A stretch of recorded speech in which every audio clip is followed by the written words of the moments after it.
রাজনীতির মাঠে আবারও নেমেছে সহিংসতার ছায়া। ঢাকা ৮ আসনের স্বতন্ত্র প্রার্থী ও ইনকিলাব মঞ্চের আহ্বায়ক শরীফ ওসমান বিন হাদির ওপর হামলার ঘটনায় ক্ষোভ ছড়িয়ে পড়েছে জেলা পর্যায়েও। এরই প্রতিবাদে সুনামগঞ্জে রাজপথে নেমেছে ইসলামী আন্দোলন বাংলাদেশ।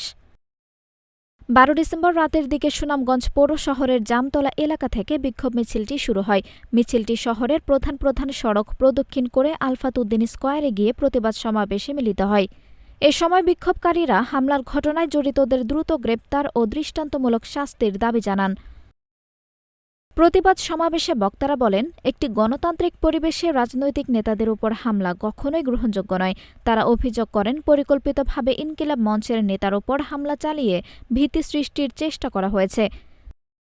জীবন অবাক না করলে কে করবে? ২৮% মিল্ক ফ্যাটের অবাক করার সাথে ফ্রেশ মিল্ক পাউডার। জীবন অবাক করুক প্রতিদিন।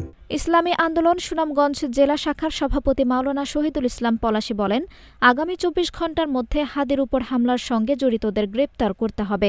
অন্যথায় জুলাই যোদ্ধারা বসে থাকবে না, আবারও রাজপথে নামবে।